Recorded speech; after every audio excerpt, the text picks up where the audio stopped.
예, 우리 지금 예수님의 질문 보는 중에 있습니다. 좀 더 나가야 되는데 두 번째 질문에서 지금 멈춰서 있지요. 두 번째 질문은 뭘 물어보셨죠? 주님께서 너에게 나는 누구냐라는 물어봐야 할 질문, 그러면서도 중요한 질문을 주님께서 물어보시고 있습니다. 근데 지난주에는 우리가 이 질문에 앞서서 와야 되는 질문을 우리가 먼저 보게 됐죠. 오늘도 같은 질문을 좀 보려고 합니다. 아마 다음 주까지 이 질문을 계속 보게 될 것 같아요. 주님께서는 날 아시냐라고 이렇게 우리에게 물어주셨지만, 근데 우리 입장에서는 그 주님의 부름을 대하면서 우리 입장입니다. 되물어 볼 수도 있다는 생각을 우리는 할 수 있을 것 같아요. 주님께서는 날 아느냐 물으시지만, 그렇다면 주님께서는 날 아십니까? 그렇죠? 되물어 볼 필요가 있는,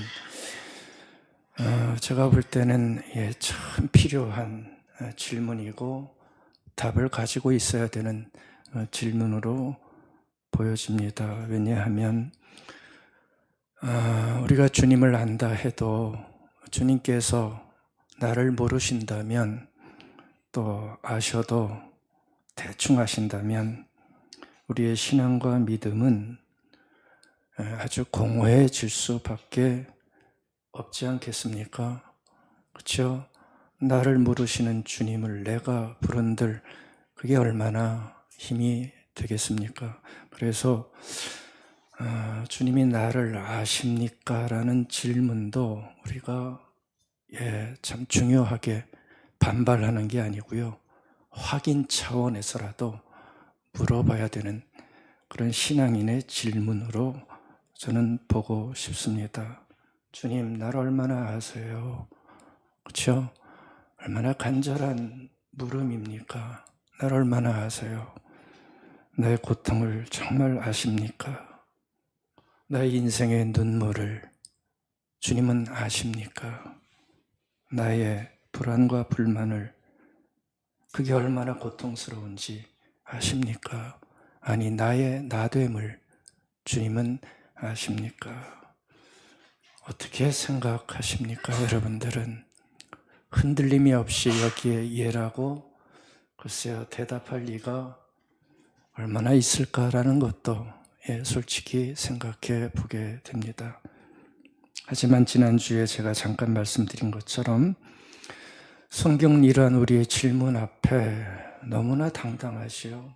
우리는 흔들리는데 참 성경은 당당해요. 내가 너희들을 안다.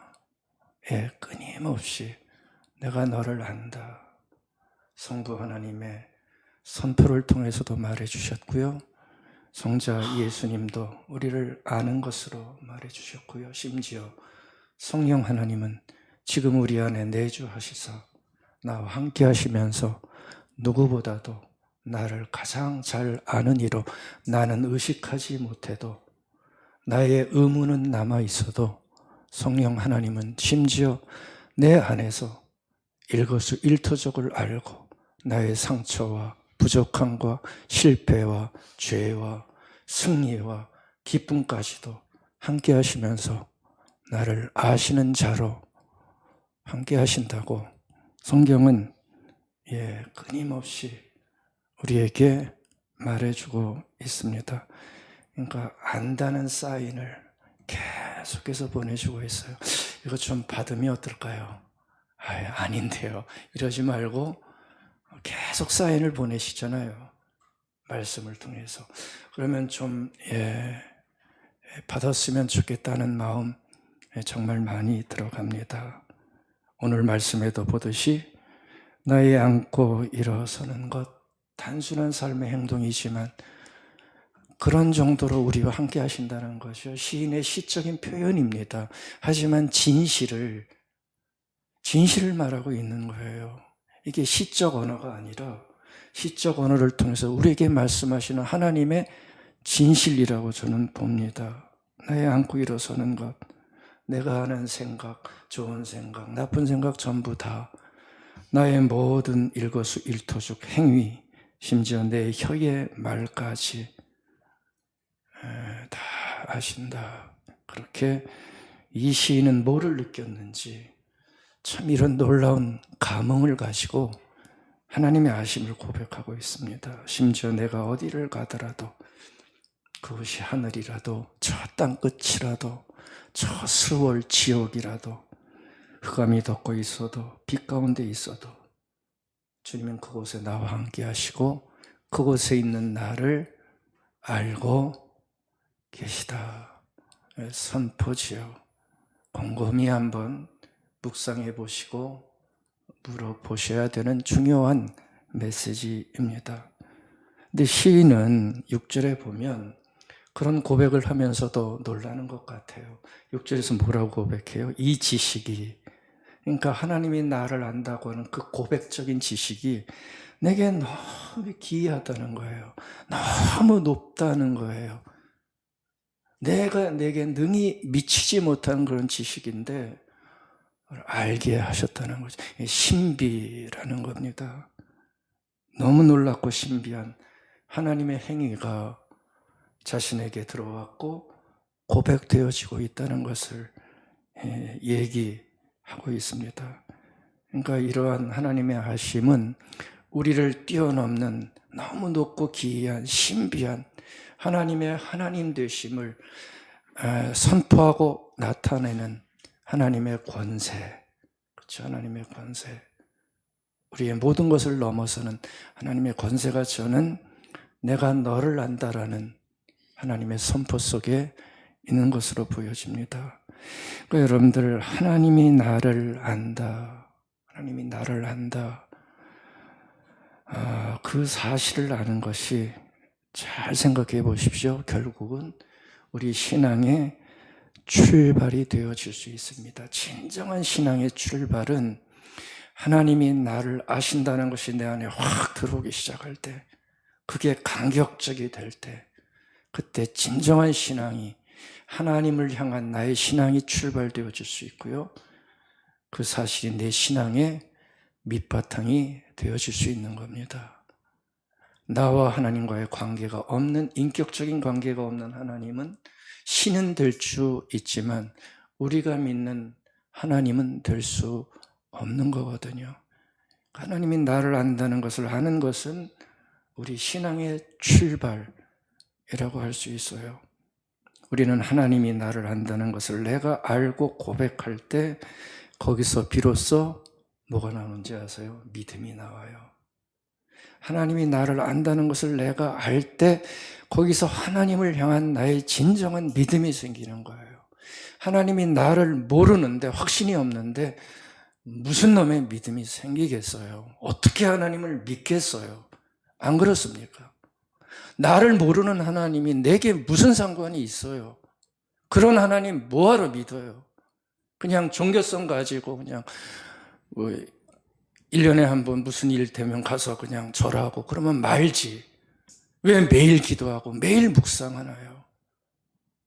그러니까 하나님이 나를 안다는 그 확신을 가지고 알 때 그때 믿음이 생기고요. 또 하나 우리의 삶에, 아픈 삶에 희망까지 생겨요. 그리고 하나님이 나를 안다는 것을 내가 마음에 깊게 묵상하고 하나님의 동행하심을 느낄 때 비로소 내 안에 이 각박한 내 인생 안에 사랑이라고 하는 아름다운 덕목이 내 안에 나오고 흐르게 되는 거 아닐까요? 우리를 넉넉하게 만드는 하나님이 나를 아신다고 하는 그 선포 앞에 다 들어가 있어요. 그러니까 믿음, 소망, 사랑, 이 귀한 우리 신앙의 에센스가, 본질이 하나님이 나를 아신다고 하는 그 사실을 내가 알고 고백할 때 우리 안에 생길 수 있다고 저는 믿습니다. 우리가 살아갈 때 참 위로가 중요하지요. 워낙 세상이 힘들고 어려움이 많다 보니까 늘 위로가 사실 필요합니다. 사랑하는 이들의 위로도 필요하고요. 또 자신이 원한 것을 가짐으로 인해서 사람들은 위로를 얻죠. 근데 여러분들 위로를 한번 생각해 보세요. 특별히 우리 신자들의 위로가 어디에서 올까? 여러분들 우리 신자들의 위로가 어디서 온다고 생각하세요? 내가 원하는 것 가지면 위로가 되긴 돼요. 부정하지 않습니다. 근데 잠깐입니다. 그것 때문에 또 고통당할 거예요. 여러분들 우리 신앙인들이 갖는 위로는 다른 데서 오지 않습니다.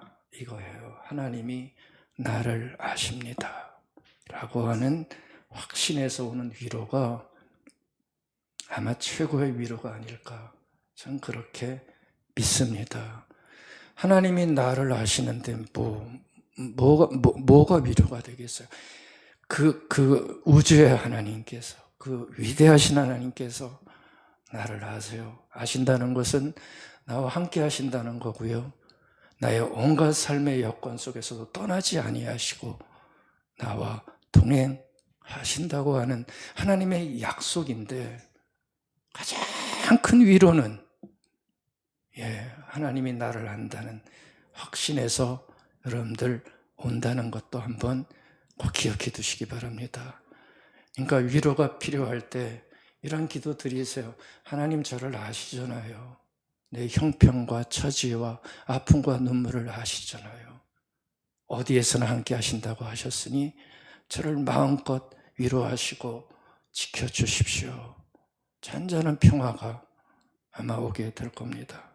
하나님이 나를 안다는 것을 알 때 우리 삶에서 떠나지 않는 무지막지한 고난, 그렇죠? 우리 인생을 찢어버리는 아픈 고난을 이길 수 있는 힘을, 하나님이 나를 아신다는 고백이 확실할 때 우리는 이길 수 있는 힘까지 가질 수 있습니다. 아멘. 여러분들, 하나님이 나를 안다는 것을 우리는 약간 삐딱하게 질문을 했지만, 하나님이 나를 아세요? 주님이 나를 아세요? 조금 삐딱한 마음으로 질문했을지는 모르지만, 여러분들 이 하나님이 나를 안다는 이 사실을 여러분들 정말 가볍게 여기지는 마시기 바랍니다. 아주 중요하게 여기시고요. 또 당연하게 여기지도 않았으면 좋겠습니다. 하나님이 나를 아시지 그렇게 당연하게 또 여기지 않으시기 바랍니다. 굉장한 은혜고요. 하나님의 선택이고요. 하나님의 구원이 하나님이 나를 안다는 고백 속에, 선포 속에 들어가 있는 거예요. 어떻게 당연하게 여길 수 있겠습니까? 너무 감사한 거고요. 은혜의 사건이 되는 것이요. 그러니까 여러분들, 하나님이 나를 안다는 사실에 우리가 깊게 공감하고 확신이 깊을수록 우리의 삶은 굉장히 풍성해집니다. 다른 것으로 풍성해지지 않고 이 사실이 나에게 확인되어질 때마다 우리 인생 가운데 임하시는 하나님의 인도하심을 보며 우리는 풍성한 삶을 이루어 나갈 수가 있게 되는 거죠. 7절에 보면 시인이 이런 얘기를 합니다. 내가 주의 영을 떠나 어디로 가며 주의 앞에서 어디로 피하리까? 이건 무슨 얘기죠? 피할 수 있다는 거예요? 없다는 얘기예요? 피할 수 없다는 얘기예요. 뒤집어 말하면 하나님의 임재하심이, 임재가 뭐죠? 나와 함께 하시는 하나님의 강권적인 역사지요. 하나님의 임재하심이 언제나 어디서나 우리와 함께 하고 있다는 거예요. 아멘. 여러분들, 하나님이 함께 하십니다. 언제 어디서나. 빛 가운데 있을 때도, 캄캄한 어둠으로 심한 고통 속에 있을 때에도 하나님은 함께 하신다고 하는 귀한 사실을 고백하고 있습니다. 저는 이 말씀 묵상하면서 그런 생각을 좀 해봤습니다. 하나님이 나를 안다는 사실을 좀 더 깊게 일찍 알았으면 얼마나 좋았을까, 그런 생각 해봤어요. 평생 복사한다고 까불었는데 이 사실을 좀 더 깊게 알았으면 얼마나 좋았을까 하는 아쉬움이, 후회가 참 많이 됐습니다. 뒤집어 보니까 이 사실을 그렇게 깊게 묵상해 본 적이 없었던 것 같아요. 하나님이 나를 안다는 사실을 알면 얼마나 달라졌을까, 얼마나 풍성해졌을까, 얼마나 깊어졌을까 하는 아주 후회가 좀 있었습니다. 저보다 젊으신 분들은 더 빨리 하시기 바랍니다. 60에 고백을 해도 좋지만 70에 해도 좋지만 아마 일찍 하면 훨씬 더 좋을 거예요. 밝음이 여러분들의 인생 앞에 있게 될 겁니다. 상처 이길 수 있을 겁니다. 여러분들 마음속에 응어리진 어떤 것들 주 안에서 쉽게 해결할 수 있을 겁니다. 아멘. 하나님이 나를 안다. 하나님이 나를 안다. 귀한 선포와 고백입니다. 근데요, 여러분들, 근데 우리의 삶의 현실을 보면, 저도 후회한다 그랬지만 우리의 삶의 현실, 신앙의 현실은 참 아쉬운 게 많은 것 같아요. 이 주제를 놓고 생각해 보면 우리의 삶의 현실은 하나님이 나를 알고 있다는 이 확신을 우리의 삶의 현실은 응원하고 복돋아 주는 것이 아니라 꺾을 때가 훨씬 많다는 것이요. 이게 우리가 가진 아픔입니다. 하나님이 나를 안다는 사실을 내가 확신하고 가면 좋겠는데 이상하게 우리 주변의 삶의 현실은, 내 생활의 패턴은 이걸 꺾어버려요. 뭘 하나님이 알아. 이런 식으로 우리에게 자꾸 온다는 거죠. 의문을 갖게 만들고 이것이 강하게 내 마음속에 부딪히지 못하게 할 때가, 글쎄요, 제가 볼 땐 참 많구나라는 생각을 하게 됐습니다. 왜 꺾일 때가 많을까요? 왜 하나님이 나와 함께 한다는 사실을 우리가 놓칠 때가 많을까요? 언제 이런 것들을 우리가 많이 놓칠까요? 이거를 여러분들이 좀 생각해 보셔야 나를 안다는 그 확신을 좀 더 조심하면서 아마 가질 수가 있게 될 것 같아요.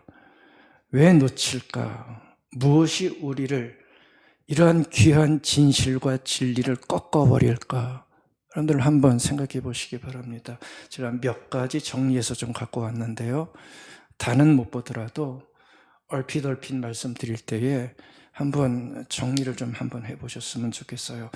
첫 번째가, 하나님이 나를 안다는 사실을 믿지 못하게 하는 장애물 중에 하나가 지적인 장애물이 있더라고요. 지적인 장애물, 지식이죠, 지식. 여기서 지식이라는 것은 다른 지식이 아니고요, 하나님의 존재를 거부하고 인정하지 않는 어떤 지적인 체계입니다. 이런 지식이 굉장히 많이 있습니다.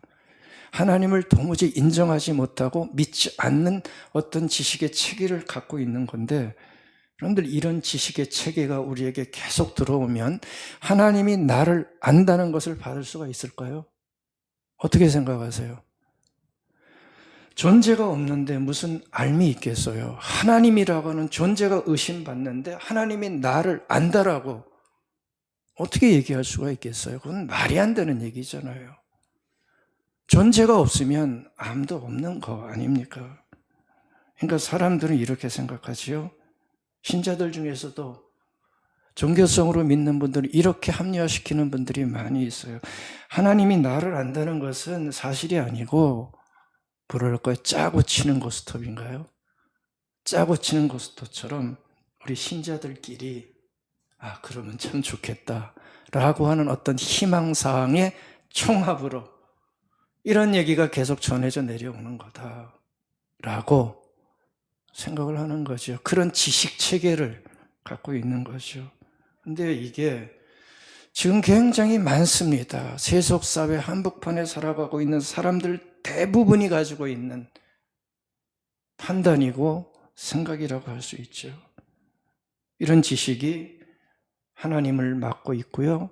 하나님을 맡고 있으니 하나님이 우리 인간 개개인을 알고 있다라고 하는 이러한 우리의 선포는 아주 우스운 종교성의 희망사항 정도밖에 되지 않는 그런 모습을 가지게 되는 거예요. 근데 저는 이걸 말씀드리고 싶은 게 아니고요. 그거야 뭐 어떡하겠어요. 하나님을 믿지 못하는 이들은 할 수 없어요. 이런 걸 받을 수 없고요. 상상조차 할 수 없어요. 인격적인 하나님이라는 거 생각할 수 없어요. 그건 뭐 어떻게 할 수 없는 거죠. 근데 제가 문제 삼고 싶은 거는 바로 우리 그리스도인들입니다. 우리 그리스도인들입니다. 우리는 신앙의 삶을 살지만 세속사회 한복판에서 하나님이 없다는 사람들과 매일 부딪히면서 살아가는 삶을 우리 다 살아가고 있습니다. 그러니까 이 하나님이 없다는 이 사람들 한복판에 살아가면서 바로 이러한 지식체계, 어떤 지식체계예요? 하나님이 중요하지 않게 여기는 지식체계, 하나님이 없다. 그거는 너희들의 상상이다. 이런 지식체계, 이런 가치관, 이런 삶의 패턴에 놀랍게도요, 매일같이 부딪히며 살아가다 어떻게 될까요? 물들어 가는 모습을 보일 수 있다는 거죠. 자신도 모르게 점점 그쪽으로 물들어 가는 거예요. 참 이건 놀라운 우리의 모습입니다. 그러니까 그런 사람들의 생각과 패턴과 점점 비슷해져 가는 거죠. 그래서 신자들 속에서 하나님이 없다 말하진 않아요. 고백도 하고요. 믿습니다. 근데 하나님이 중요하지는 않게 되어져요. 하나님이 중시되지 않아요. 왜냐하면 그런 생활 패턴에 나도 모르게 지금 다 빠져 있어요. 그러니까 하나님이 중요하지 않아요. 세상 사람들에게 하나님이 중요하지 않는 지식체계를 가진 것처럼 우리에게도 글쎄요, 하나님이 중요하게 여기지 않는 모습이 글쎄요, 없다 말하기는 솔직히 어렵습니다. 하나님이 나를 알고 있다는 의식 없이, 하나님을 인정하는 인정 없이 살아갈 때가 많은 거죠. 그렇죠?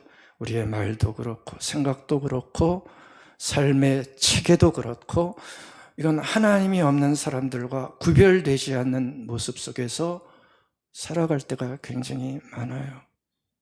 그러니까 여러분들 보십시오. 하나님을 이렇게 부정하는 이 지식의 체계와 사고가 우리들에게 들어오면서 우리로 하여금 하나님이 나를 안다고 하는 이 신앙의 진실을 자꾸만 의심하게 하고 맞게 만들고 있는 것도 우리가 부정할 수가 없어요. 굉장히 중요한 장애물입니다. 하나님이 아실까? 나를 어떻게 알지? 수많은 일들이 그 질문 속에 아주 냉소적으로 들어올 수 있게 된다는 거죠.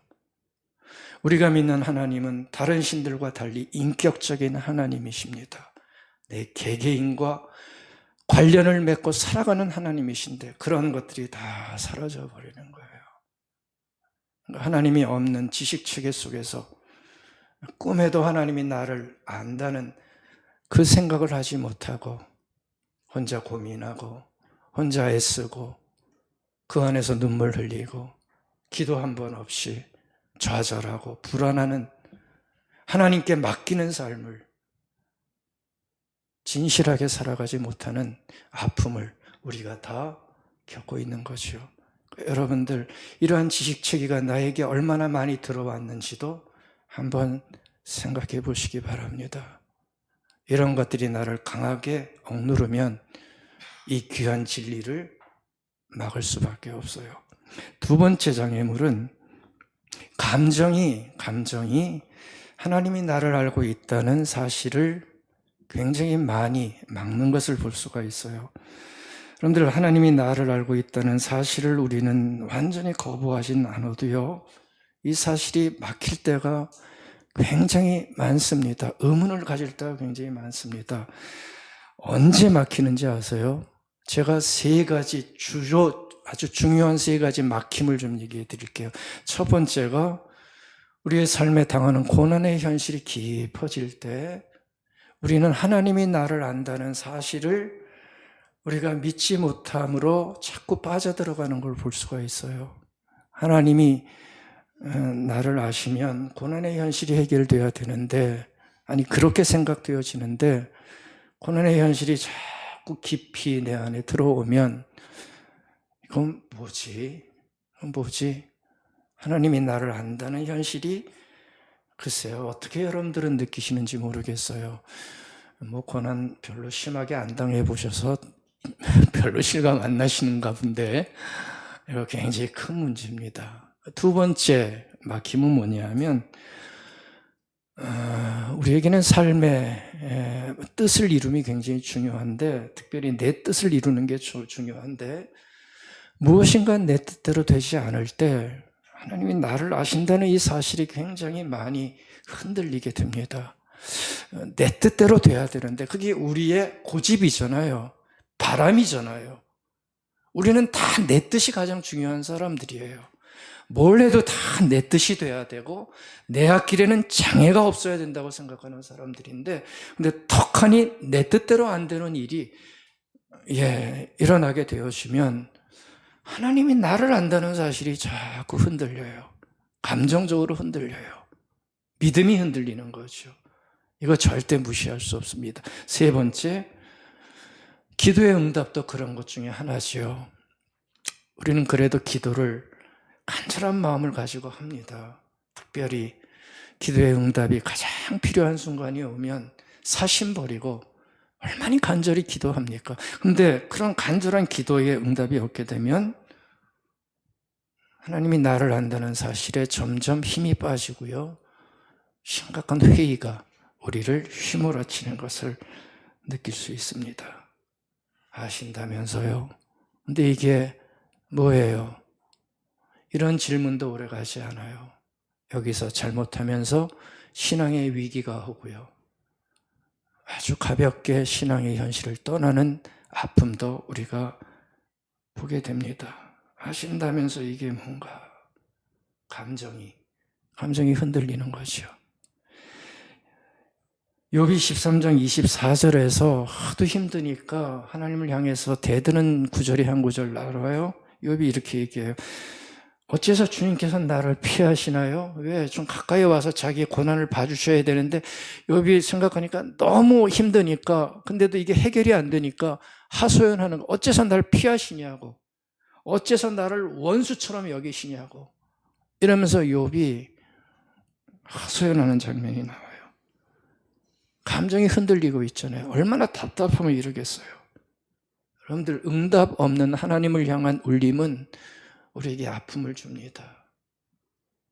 하나님이 나를 안다는 이 깊은 진리를 우리에게서 뺏어가 버리는 아주 중요한 사탄의 유혹일 수도 있고 우리를 무너뜨리는 복병이 될 수도 있습니다. 이런 일이 계속되면 사람들은 아주 단순해져요. 아주 단순해져요. 어떻게 단순해지냐 하면 이것밖에 기억이 안 나요. 왜 안 주시는 거야? 얼마나 단순한 질문입니까? 아픔이지만 너무 단순한 질문이에요. 다른 건 다 잊어버려요. 오로지 그 하나만 생각나나 봐요. 내가 꿈꾸는 것, 내가 바라는 것 하나밖에 없는 것 같아요. 다른 모든 하나님의 은혜는 하나도 생각이 안 나요. 단순해요. 너무 단순해져요. 왜 안 주시는 거야? 약하니까 그렇겠지요. 근데요, 하나님의 길은 높고 우리와 달라서 다른 길도 분명히 있다는 것을 알고 있고, 그 다른 길은 우리의 상상을 뛰어넘는 하나님의 섭리와 주권 속에 있다는 것을 우리는 좀 알 필요가 있는데도 우리는 너무 단순해져요. 그래서 하나님에 대한 실망과 반감으로 몸서리를 칠 때가, 울부짖을 때가 한두 번이 아니게 되는 거죠. 나를 아신다고요? 구라치지 마세요. 구라치지 마세요. 구라가 뭔지 아시죠? 거짓말하지 마세요. 내게 참 무시할 수 없는 장애물이죠. 아픈 장애물이고요. 심각한 아픔이 될 수도 있습니다. 세 번째, 하나님이 나를 아신다는 사실을 막는, 거절하게 하는 장애는 우리의 환경에서 올 때가 참 많습니다. 여러분들, 우리가 사는 환경은 하나님이 나를 안다는 사실을 인정하게 만드는 환경이 아닙니다. 우리가 사는 이 세상과 환경은 사람들은 뭐라 그러겠지만 타락한 세상입니다. 어쩔 수 없습니다. 죄악이 가득하고 죄가 지배하는 그런 세상입니다. 하나님은 그런 세상을 회복하기 위해서 지금도 일하고 계시고, 창조로 인해서 타락한 세상을 회복하는 것이 하나님의 마지막 미션이고 소명이고 사명이잖아요. 그러니까 그 안에 있는 이상 이 환경은 우리를, 하나님이 나를 안다는 사실을 인정하게 만드는 일에 굉장히 인색한 환경입니다. 그러니까 아차하는 순간 하나님이 나를 안다는 것을 다 부인하게 만들어버려요. 우리의 환경 자체가, 수많은 환경 자체가 하나님이 나를 안다는 사실을 생각하지 못하게 살아간단 말이에요. 그러니까 이 환경이 굉장히 위험한 환경이 되는 거죠. 여러 가지 환경이 우리를 하나님을 알지 못하게 만드는데, 저는 오늘 두 가지만 말씀드릴게요. 우리의 생활과 관련된 환경인데, 첫째가요, 바쁘다는 것. 이거 꼭 한번 생각해 보시기 바랍니다. 우리의 삶의 바쁨, 이게 뭐 시간적으로 바쁜 것도 될 수 있지만 게으른 것도 이것도 같이 들어가요. 우리의 생활을 정돈하지 못하는 바쁨이 하나님이 나를 안다는 것을 아주 굉장히 많이 막고요. 또 하나는 우리가 가지고 있는 조바심.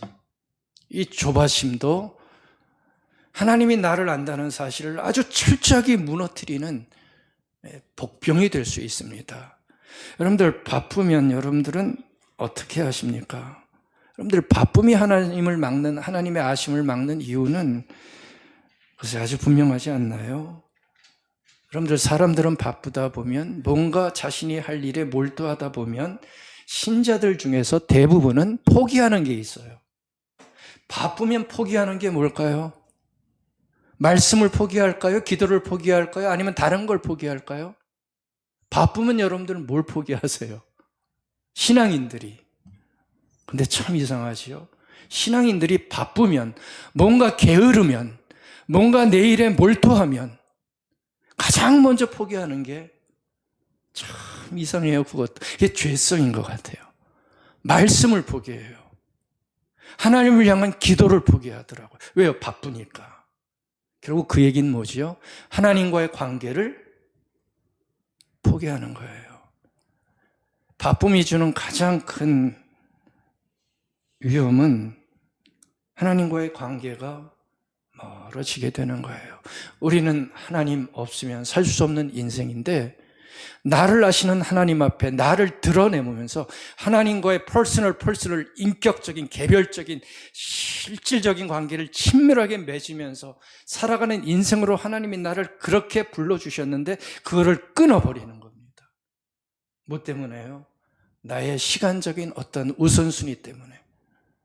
그러면 하나님이 나를 안다는 걸 어떻게 할 수가 있겠어요?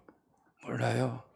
하나님이 나와 관계가 점점 멀어지니까, 그 친밀한 관계에서 사라지니까 풍성한 은혜, 나를 향한 위로, 나를 향한 격려, 나를 향한 믿음 다 사라지고요. 나만 남게 되니까 불안만 남게 되고요. 믿음도 사라지는 거고요. 나의 성격만 나타나는 거고요. 사랑도 얻게 되는 거예요.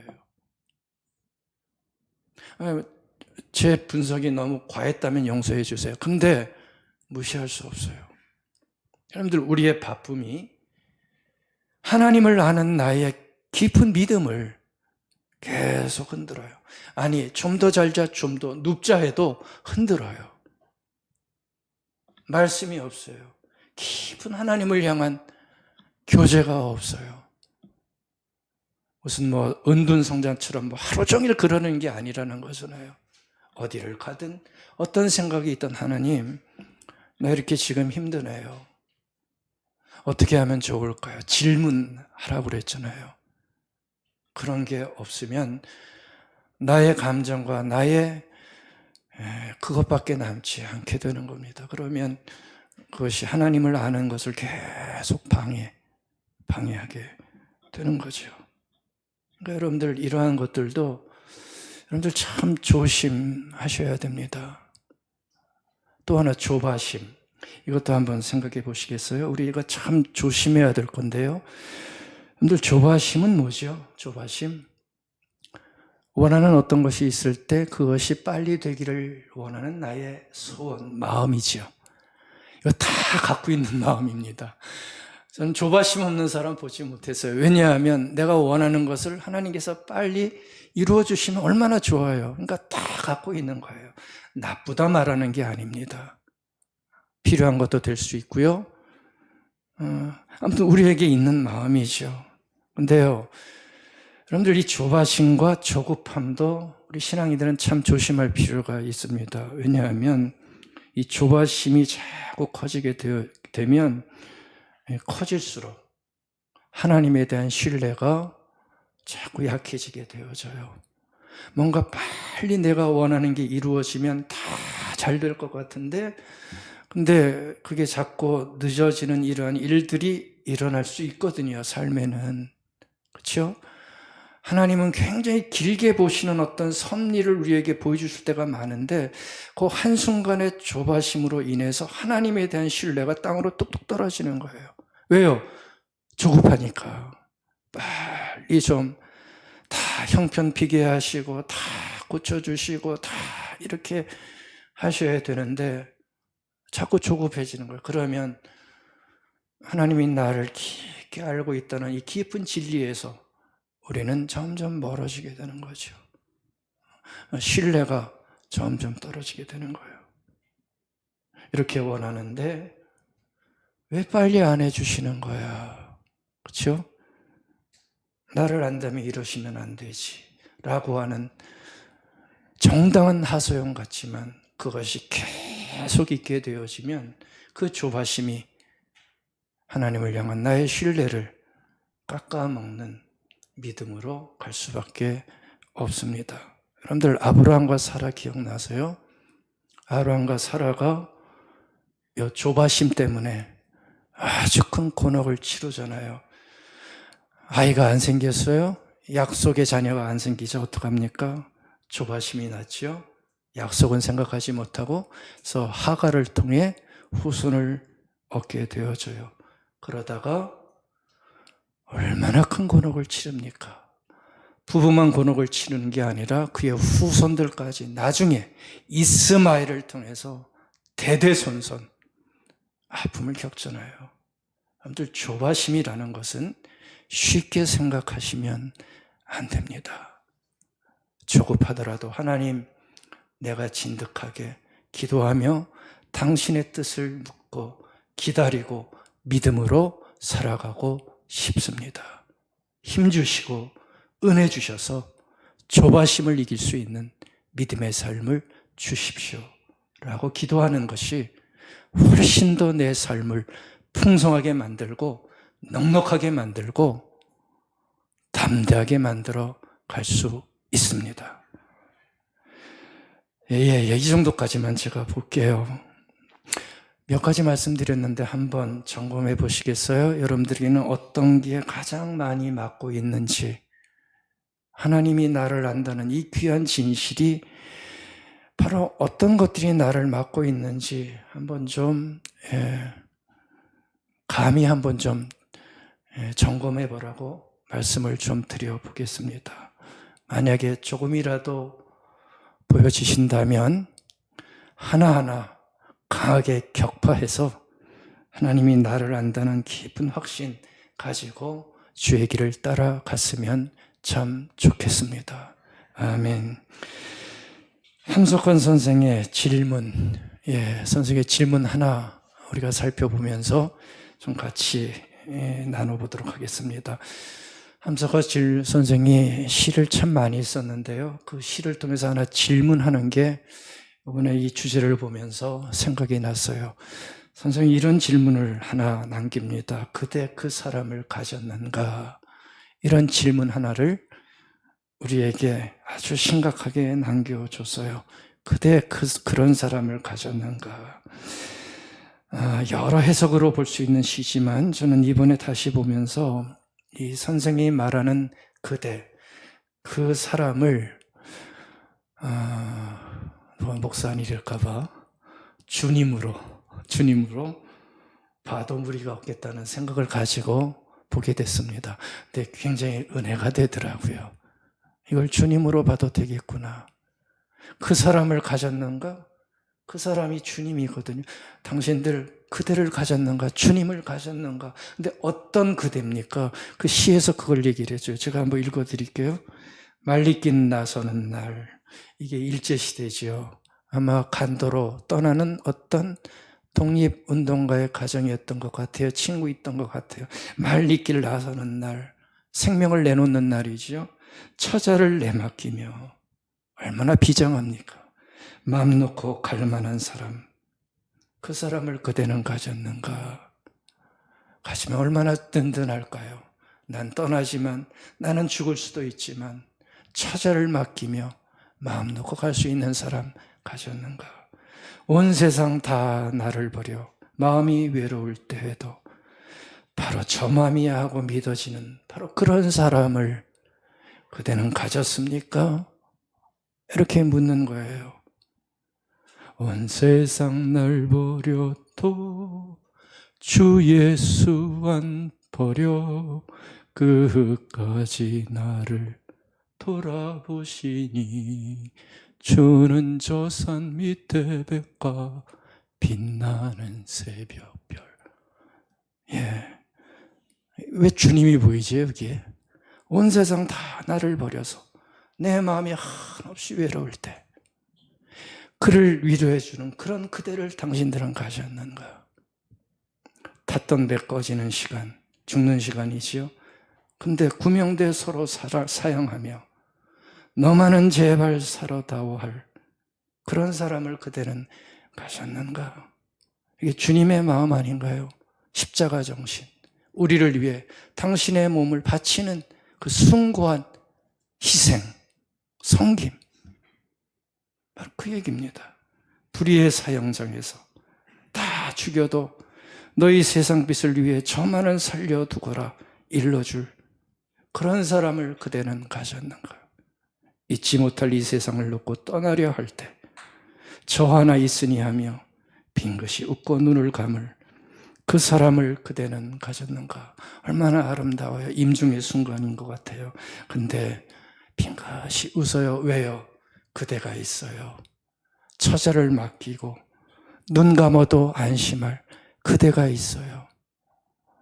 여러분들의 임중의 순간이 어떠실 것 같으세요? 마음 놓고 맡길 그대가 있으시나요? 우리에게는 주님이 있다는 것을 잊고 불안해도 주님께 맡기고 가는 임중의 순간 가시면 얼마나 좋을까요? 바로 그 모습입니다. 온 세상의 찬송보다도 안이하고 가만히 머리 흔들 그 한 얼굴 생각에 알뜰한 유혹을 물리치게 되는 그 사람을 그대는 가졌는가? 유혹 많은 세상에 너 아니요 하면서 거절할 수 있는 것을 말할 수 있는 그대. 여러분들 여기 보면 그 사람을 그대는 가졌는가? 몇 번 물음이 나와요? 6번을 물어요. 그런 사람이 있어. 그런 친구가 있어. 6번 물어요. 여기서 보면 갖기를 바라는 사람은 한마디로 하면 친구죠. 그런 소중한 사람이죠. 우리에게는 주님이라 해도 하나도 다르지 않는 바로 그 모습을 여기서 우리가 볼 수가 있어요. 주님은 우리를 아시기에 이러한 그대로서 저와 여러분들 앞에 지금도 서 계시는 아름다운 하나님이십니다. 전 그것을 보고 싶었어요. 먼 길 떠나는 외로울 때 처자를 맡길 수 있는 바로 그분. 그렇죠? 온 세상 다 버려도 믿을 수 있는 그분. 침몰하는 배에서 구명등을 꺼내주며 너만은 살아야 돼 하면서 자기 목숨을 버리시는 그분, 사형장에서 저만을 살려주라고 외치는 아름다운 인생, 죽음의 문턱에서도 빙긋이 웃으면서 마음 놓고 이 세상을 떠날 수 있는 그러한 사람들, 여러분들, 이게 바로 나를 아시는 주님이 지금도 나와 함께 하시는 역사고 사랑이고 은혜라고 저는 믿습니다. 우리 다 아름답게 받았으면 좋겠어요. 선생은 이렇게 묻고 있습니다. 여러분들은 여러분들의 삶을 속속들이 알고 계시는 그분, 친구 주님을 갖고 계십니까? 꼭 갖고 계시기를 바라겠습니다. 왜요? 주님은 우리를 아십니다. 나의 슬픔을 알고 나의 고통을 알고 나의 눈물을 아시며 나의 불안과 두려움과 한계를 알고 나의 수고와 기쁨과 애씀을 아시는 나의 그대, 나의 친구, 나의 주님을 우리 주님께서 알기를 원하시고 지금도 그 아시는 주님을 갖고 담대하게 살아가기를 원하신다는 것, 오늘 아침 다시 봤습니다. 그래서 여러분들, 주님이 나를 알고 있다는 것이 이 한마디 꼭 기억해 두십시오. 우리 신앙인들이 갖는 최고의 삶의 보상입니다.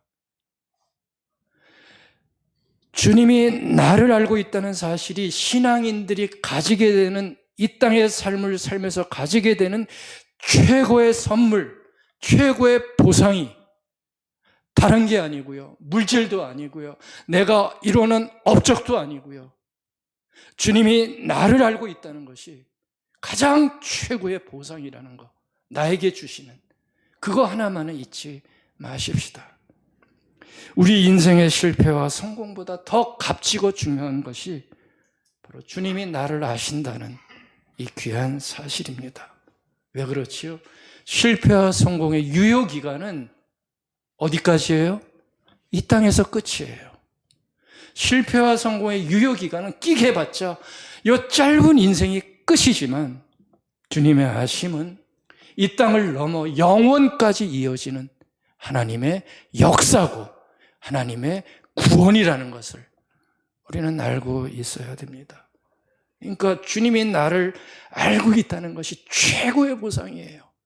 최고의 성과예요. 우리는 이것을 가지면 되는 사람들입니다. 여러분들이 이러한 믿음이 아주 깊게 울렸으면 좋겠어요.